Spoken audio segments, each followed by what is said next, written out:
Darshan effect ಕಣ್ಣೀರಿನಲ್ಲಿ ಕೈ ತುಳಿತಾ ಇದೆ ರೇಣುಕಾಸ್ವಾಮಿ ಕುಟುಂಬ. ರೇಣುಕಾಸ್ವಾಮಿ ಹತ್ಯೆಯ ಶಾಕ್ನಿಂದ ಇನ್ನೂ ಕೂಡ ಹೊರಬರದಂತಹ ಕುಟುಂಬ. ರೇಣುಕಾಸ್ವಾಮಿ ದೇಹವನ್ನ ಗುರುತಿಸುವುದು ಕಷ್ಟ ಆಗಿತ್ತು.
ದರ್ಶನ್ ಎಫೆಕ್ಟ್ ಕಣ್ಣೀರಿನಲ್ಲಿ ಕೈ ತೊಳಿತಿರುವಂತಹ ರೇಣುಕಾಸ್ವಾಮಿ ಕುಟುಂಬ. ರೇಣುಕಾಸ್ವಾಮಿ ಹತ್ಯೆ ಶಾಕ್ನಿಂದ ಇನ್ನೂ ಕೂಡ ಹೊರಬರದಂತಹ ಕುಟುಂಬ. ರೇಣುಕಾಸ್ವಾಮಿ ದೇಹವನ್ನ ಗುರುತು ಸಿಗದಷ್ಟು ಕಷ್ಟವಾಗಿತ್ತು. ಆಗ ಅಷ್ಟರ ಮಟ್ಟಿಗೆ ಚಿತ್ರಹಿಂಸೆಯನ್ನ ನೀಡಿ ರೇಣುಕಾಸ್ವಾಮಿಯ ಹತ್ಯೆಯನ್ನ ಮಾಡಲಾಗಿತ್ತು.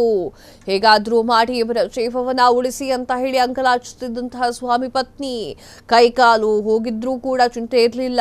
ಕರೆದುಕೊಂಡು ಬನ್ನಿ ಅಂದಿದ್ದಂತಹ ಸಹನ. ಆದರೆ ರೇಣುಕಾಸ್ವಾಮಿ ಕೊನೆಗೂ ಬಂದಿದ್ದು ಶವವಾಗಿ. ರೇಣುಕಾಸ್ವಾಮಿ ಹತ್ಯೆ ನಮಗೆ ಬಂದೊದಗಿದಂತಹ ಸ್ಥಿತಿ ಅಂತ ಹೇಳಿ ಸಹನ ಕಣ್ಣೀರನ್ನ ಹಾಕಿರುವಂಥದ್ದು. ಎಸ್ ವೀಕ್ಷಕರೇ, ದರ್ಶನ್ ಕೇಸ್ ವಿಚಾರವಾಗಿ ಒಂದು ಬಿಗ್ ವಿಚಾರವನ್ನು ಸಹನ ಬಾಯ್ಬಿಟ್ಟಿರುವಂಥದ್ದು.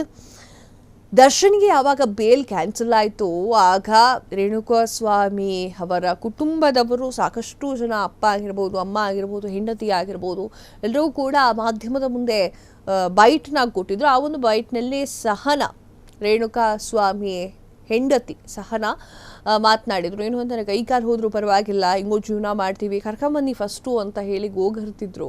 ಆದರೆ ಅದಾದ ನಂತರ ಗೊತ್ತಾಯಿತು ರೇಣುಕಾಸ್ವಾಮಿ ಹತ್ಯೆ ಆಗಿದ್ದಾರೆ ಅಂತ ಹೇಳಿ.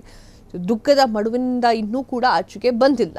ಕ್ಷಣ ಕ್ಷಣದ ಸುದ್ದಿಗಳಿಗಾಗಿ ಫ್ರೀಡಂ ಟಿವಿ ಸಬ್ಸ್ಕ್ರೈಬ್ ಮಾಡಿ, ಲೈಕ್ ಮಾಡಿ ಹಾಗೂ ಫಾಲೋ ಮಾಡಿ.